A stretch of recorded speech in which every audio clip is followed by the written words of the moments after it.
दिदी चुटिका जानलाई यतैबाट हो ए सुपारी भन्नुहुन्छ नि वहाँ चिन्नुहुन्छ यतैबाट जान्छ त्यसै जान्छ अब माथि कतादेखि माथि दिदी यतादेखि उता गएपछि माथि जान्छ यहीँदेखि माथि ओ धन्यवाद दिदी एकछिन ओ यतादेखि माथि ए हस् धन्यवाद दिदी सो म चाहिँ लाग्यो अब यतादेखि माथि जान्छ के ऐ मम्मी मेरो खुट्टा ओ पारेको भ्यू चाहिँ कस्तो दामी देख्यो सो अब चाहिँ मन लाग्यो उकालो फेरि अब यति तल उकालो आएर यस्तो धेरै ब्युटिफुल जग्गा ब्युटिफुल ठाउँ ब्युटिफुल प्लेस देख्न पाउँदा त वाह वाह लुक एट वाह पारीको गाउँ कस्तो राम्रो ठाउँमा गाउँ त नि अब नि है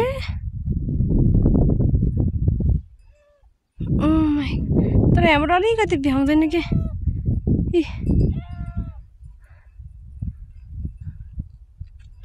वाह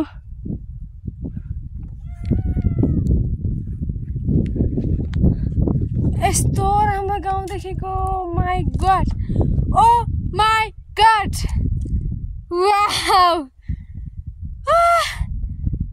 एक्लै छु बट बहुत इन्जोय गरेको छु बहुत एकदमै धेरै लाइक टु मच इन्जोय गरिरहेको छु ए माथि न कस्तो दामी बादल आयो अहिले चाहिँ वाउ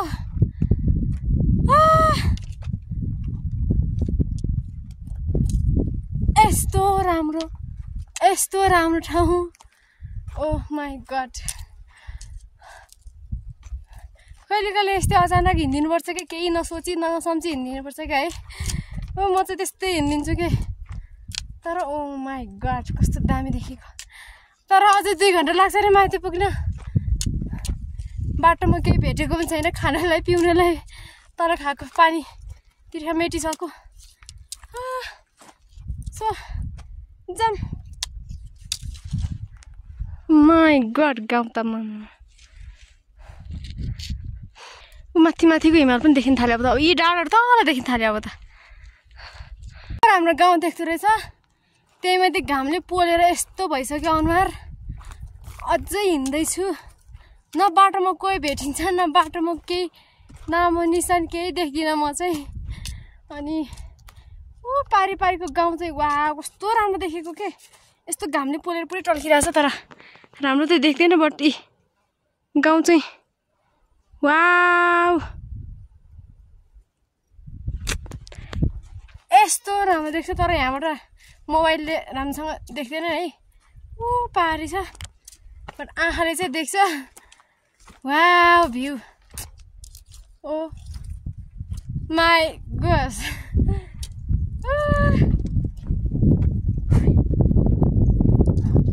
वाह कस्तो राम्रो के कस्तो मजाले इन्जोय गरिरहेको छु म चाहिँ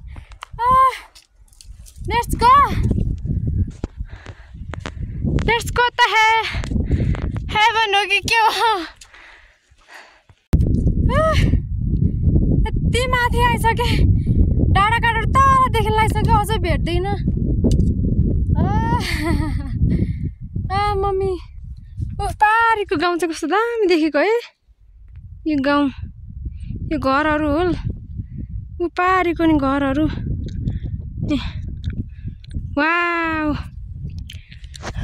अहिले चाहिँ घाम उतैबाट आइरहेछ नि त त्यही भएर कस्तो ऊ देखेको के कस्तो धेरै टल्केको माथि त्यहीबाट घर देखे जस्तै छ त्यही हो कि उता अब चाहिँ थाहा भएन अब यहाँ माथि कोही भेट्यो भने सोध्नुपर्छ ओ माई गड त्यहाँदेखि भित्र कहाँ जाने रहेछ त्यहाँदेखि त यति धेरै ठाउँ जाने पर्छ नि सायद काककोटतिर सहरतारातिर टुप्पातारातिर गुम्बातारातिर अनि लाउनतिर होला लाउन तल त्यहाँ उता होला अनि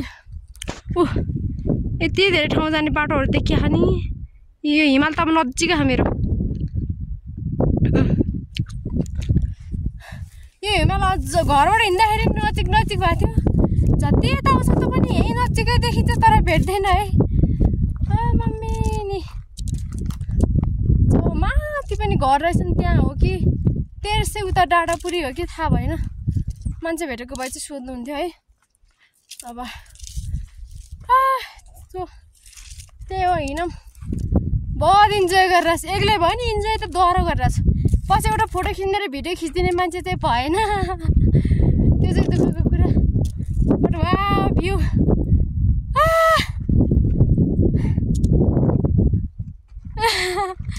वाह। यी डाँडाहरू त तल देख्न थाल्यो अब त। यति धेरै गाउँ रहेछ यहाँ भित्र आएपछि, यति धेरै गाउँहरू घरहरू देखिन थाल्यो नि। अब कहाँ हो कहाँ थाहै भएन। यो डाँडाभन्दा माथि पनि एउटा गाउँ रहेछ। माथि पनि अलिअलि देखेछ, पारे बाटोमै चाहिँ देखेछ। पारीको गाउँ त पारीको गाउँहरू भइगएछ। त्यहाँदेखि भित्र झन् कति छन्, कति यति धेरै देखिरहेको अहिले। यति धेरै गाउँ छन्। अब म चाहिँ केही सोच्दिनँ, सिधा पारी जान्छु। त्यो पारीको बाटोमै भएको एक दुईवटा घरलाई सोध्छु, माथि हो कि यता माथि हो कि उता हो भनेर, अनि जान्छु। So let's go, let's see के हुन्छ। गाह्रो भइसक्यो उकालो हिँड्दा हिँड्दा। यहाँ तल पनि रहेछ नि गाउँ, यहाँ तल पनि रहेछ पारी। त्यतैदेखि आउनु मिल्ने रहेछ कि बाटो। लाउन बगरदेखि जाऊ भन्दै थिएँ, लाउन बगर त्यहाँ तल रहेछ। त्यहाँ तलबाट माथि आउँदा पनि हुँदो रहेछ, तर हुन चाहिँ बरु म यताबाट आएँ। तर पहिला पुग्यो भने जाँदाखेरि चाहिँ यताबाट घुम्दै जानु पर्ला। फाइनली मैले चाहिँ थाहा पाएँ त्यो पारीको अरे। मम्मीलाई कल गरेको, अनि आऊ छोरो त्यहाँ सिधै हो भन्दै हुनुहुन्छ। अनि म चाहिँ बाटोमा अब तेर्सै रहेछ अलिअलि। अब माथि गयो भने भेट्यो। फाइनली सास आयो। यी घोडाहरू चढ्दै छ यहाँ, त्यहाँ उता भेडाहरू पनि चढाउँदै हुनुहुन्छ। सो पानी तिर्खाले नि माऱ्यो, भोकले नि माऱ्यो, बिहानदेखि केही खाएको छैन। अनि सो लेट्स गो। बल्ल मम्मीलाई मम्मीसँग कुरा गरेर आनन्द भयो। अब त्यही हो, देख्यो अनि अब त्यता आऊ भेट्नै लाग्यो भन्नुभयो। मन हल्का भयो, मन शान्त भयो। अब हराउँछु कि भन्ने डर छैन। So let's go. बाख्राहरू कस्तो चढ्दैछन्, भेडाहरू, च्याङ्ग्राहरू। पारीको गाउँहरू घाम यता लागेर कस्तो अप्ठ्यारो भएर। कस्तो राम्रो सेतो घोडा है। वाह, यो पारीको गाउँ चाहिँ अलि बल्ल नजिक देख्यो। यहाँ तल पनि गाउँहरू रहेछ तर डाँडा छेकेको छ। नजिकै थियो कि आम्मा, पारीबाट हेर्दाखेरि त्यहीँनिरको घर भन्ने हुन्थ्यो। अनि आउँदा त भित्र बाहिर गर्दा म पागल भइसकेँ। अब बल्ल तल्ल भेट्न थाल्छ। अझै छ कस्तो दामी पँधेर भेटेँ पानी खानलाई। काठको पँधेर घरमा चाहिँ पानी खानु पऱ्यो होइन खर्च।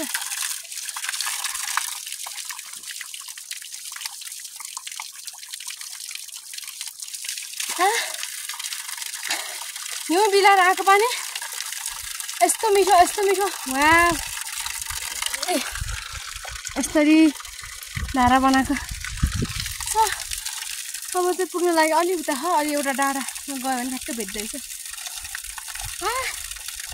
डाँडा घाम लागेर केही देख्दैन अहिले। Let's go. फाइनल्ली घर चाहिँ देखियो। यो घर हो कि कुन थाहा भएन। यहाँ चाहिँ देखियो, सायद यही घर होला। मम्मीले फोन गर्दा मैले देखिछु, सिधै बाटैबाट आऊ भन्नुहुन्थ्यो।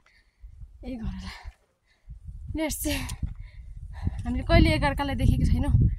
बट हेर, मेरो खुट्टा दुखेर म यस्तो ढिला हिँडिरहेको छु नि, पुरै छोडिदिउँ।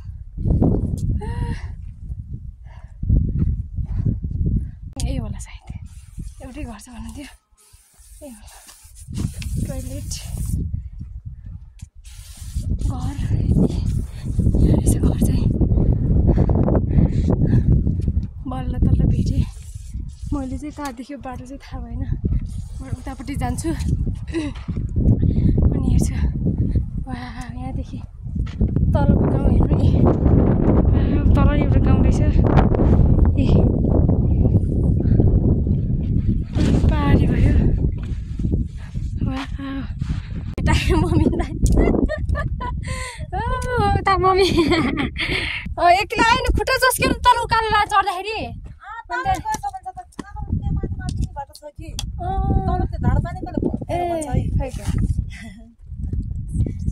म त त्यो धारा पनि त्यही तल माथिबाट नि यता आएँ त्यो सिधै आयो हो त्यस्तो तल गाउँमा गएछ भन्छ त बिहासिनादेखि माथि माथि बाटो छ होइन ए काम गर्ने ठाउँ पुगेछ भन्छ सधैँ काम गर्ने ठाउँबाट अनि माथितिर पो आएँ म त फाइनली मम्मीसँग भेट भयो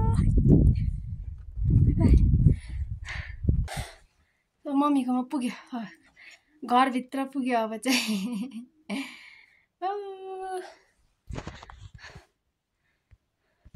भान्सा चाहिँ हेरेदेखि भित्र चाहिँ एकछिनमा जान्छु बिसाएर आउँदा स्प्राइट खानु पाइयो स्प्राइट भिडियो बनाउँदै मम्मीले मलाई स्प्राइट दिनुभयो फर्स्टमै स्प्राइट खाँदैछु भर्खरै चिसो यस्तो धेरै गर्मी भएको चिसो स्प्राइट वा कस्तो आनन्द आयो चिसो आएर अहिले एकछिन केही नखाउँ अहिले एकछिन नखाउँला ए हजुर यति माया मम्मीको स्प्राइट चिसो चिसो वा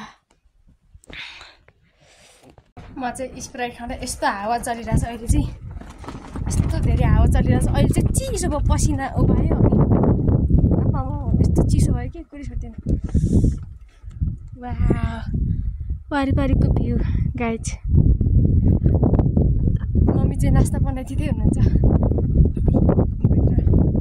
म चाहिँ खुट्टा खच्याउँदै खाँदै स्प्राइट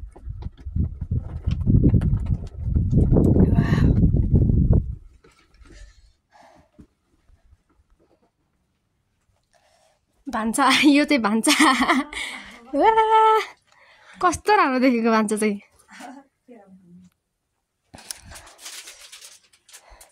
यो चाहिँ हाम्रो मम्मीको भान्सा यहाँ सुनसान ठाउँमा एक्लै बस्नुभएको एक्लै होइन एक्लै एक्लै एक्लै बस्नुभएको सुनसान ठाउँमा भान्सा चाहिँ कस्तो सजाउनु भएको चिटिक्कको यो फोटोहरू यो चाहिँ चुलो आगो बाल्ने चुलो यो चाहिँ के को फोहोर यस्तो सफा छ यहाँभन्दा सफा त सुनसान ठाउँमा एक्लै यस्तो आनन्दले सफाले बस्नु पायो त त्यही भएर एक्लै घुम्न हिँड्दै हो त चाउचाउ यो चाहिँ मेरो यस्तो पिरो पिरो करेन्ट चाउचाउ र अन्डा अनि स्प्राइट वाह क्या मिठो नास्ता है अहिले चाहिँ बहुत चिसो भइरहेछ पसिना भयो नि त अहिले चाहिँ अघि चाहिँ यस्तो गर्मी भइरहेछ घाममा हिँडेर अनुहारै नधोएर मुखै नधोएर भित्र पस्ने बित्तिकै स्प्राइट खानु अनि त्यसपछि छिटो छिटो चाउचाउ बनाइहाल्नु भयो मम्मीले चाउचाउ बनाएर सो खाएर सक्यो यस्तो पेट टन्न भयो नि यति धेरै भोक लागेको थियो यस्तो आनन्द आयो नि वाह सो त्यही हो पुगिसक्यो अब चाहिँ त्यो सुनसान एकदमै आनन्दको ठाउँमा एक्लै बस्नुभएको हाम्रो मम्मीलाई अब यस्तो आनन्दको ठाउँ छ नि यस्तो आनन्दको ठाउँ हावा चाहिँ अलिक धेरै लाग्दो रहेछ यस्तो हावा लाग्दो रहेछ पाहाडको त्यो हिमाल उता एउटा गाउँ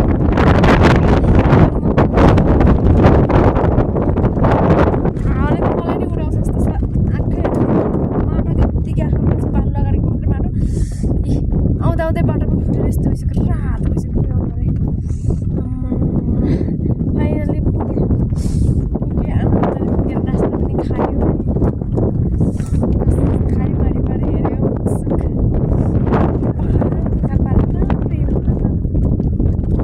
बालुवाले यस्तो भइसक्यो के आनन्द आयो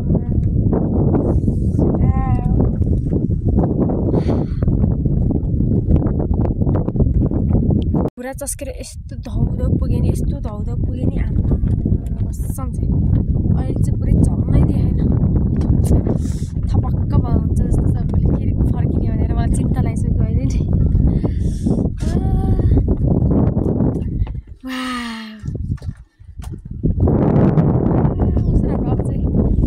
घाम चाहिँ कहाँ पुगिसक्यो पारीको त्यो यो उता यो डाँडा उतापट्टि पनि गाउँ रहेछ उता यहाँ तल भयो गाउँ कति धेरै गाउँ रहेछ कुरै छुट्टै सबै ठाउँ जान पाएँ है वाह तर मैले मिस्टेक गरेछु 2 हप्ता दुनैमा बस्नुभन्दा त्यहाँ 1-2 दिन बसेर यता घुम्न आउनु पर्दैछ बट थाहा भएन पहिले दिमाग चाहिँ बुद्धि चाहिँ पछि आयो अहिले पछि आएर अब काम लागेर ढिला भइसक्यो अब घर नै जानु छ घर नगएको यत्रो धेरै भइसक्यो घरमा आउने बित्तिकै 1-2 दिन मात्रै बसेर आएको अनि घरै बस्न पाएको छैन अब घर नै जानुपर्छ पुरै यता सिधै यता घाम लागेर कस्तो आँखा हेर्न देखेँ त्यहाँ माथि हावा लागिरहेछ पुरै उडाउला जस्तै हावा लागिरहेछ घोडा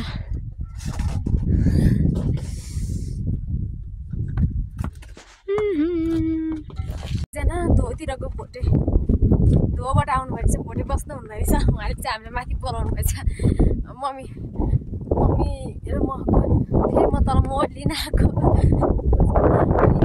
लहर ज्योति अचारसँग साधेको अनि भोटे चिया खानालाई बोलाउनु पर्छ सो म त्यहीँ जाँदैछु अहिले चाहिँ फापरको रोटी अनि लगर रोटी भन्दा लगर फापरको लगर अनि त्यो चाहिँ खानालाई यस्तो खुट्टा चस्कियो तल माथि गर्ने कस्तो गाह्रो भइरहेछ मलाई चाहिँ मम्मीले चाहिँ एक्लै आएको साथी ल्याएनौ एक्लै आएको भन्दै हुनुहुन्थ्यो मम्मीले चाहिँ म साथीसँग आएको जस्तै घुम्न आउँछु भनेको बेला साथीसँग आएको जस्तै मान्नु भएछ बट म चाहिँ एक्लै आएँ अनि सो अब चाहिँ पुगे पालमा उहाँहरू बसेको यो फापर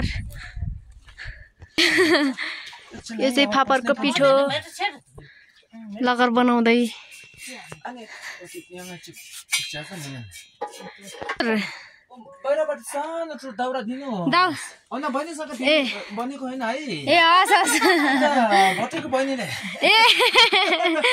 यो चाहिँ लगर बनाउँदै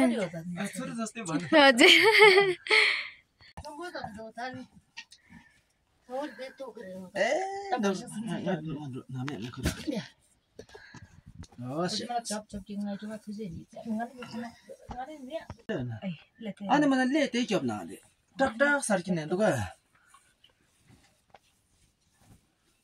नि होते जला मिया हो ग्यास लच्चिर छैन होते मे त हो चिचिस के बिन मितो या दि पुरो ले अनि त्यो चक चक सेला ओ त खाने नेमो चिरगे नेमो थोत माजे हो त्यसै तना यहाँ खप्ला फापरको लगर आजन छ भेटे गाला अरे म त गुल ढोकाङ त लाल ढोकाङ त नेमो गनले पुरै जग्गा थाने अझै पर्दै थे कोना छ जङ जग्गा जङ मा छ जग्गा तम नाइन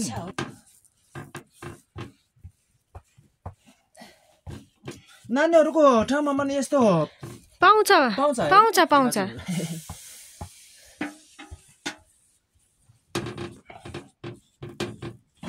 राख्रेको उनबाट पछि सर्न हैन तागारो चिचमको त गएन यहाँ नि जाम छ न यो नेमो चिर नेमा छ नि गुङ जुङदे आ कोइ दिल चंटा है फादर मा छ त आज हम न के आले अनि मरु खाम छिरा छिजा खाम त पुरा खाएर अनि त्यो फापरको लगर र चोती कुटेको खाए अनि त्यसपछि यस्तो धेरै आनन्द भएछ कि भित्र यस्तो निन्द्रा लाग्यो नि अब बस्न सकेन अब घाम जाने बेला भयो सो सो दामी देख्यो घाम जाने रे सरी अहिले चाहिँ कस्तो रुगा लाग्ला जस्तै भइरहेछ आफ्नो भाषा बोल्नुहुन्छ हामी चाहिँ बुझ्दैनौँ है चाहिँ नाक कस्तो रातो भइसक्यो माथि माथि आयो नाक फुट्दै गएछ रातो भएछ नाक रे नेचुरल ब्युटी 6 बजिसक्यो 6 बजिसक्दा नि घाम अझै हेर्निरहेछ है घाम के अझै पनि उज्यालो छ 6 बज्दा पनि बट अहिले चाहिँ लास्ट चिसो भइरहेछ एकदमै चिसो भइरहेछ टाउको पनि दुखिरहेछ चिसोले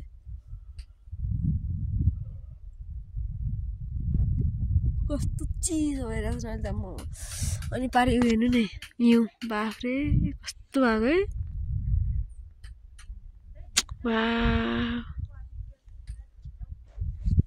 यस्तो ठाउँमा पो बस्नुको मजा नै बेग्लै हुन्छ नि है वाह माई गड बहुत चिसो छ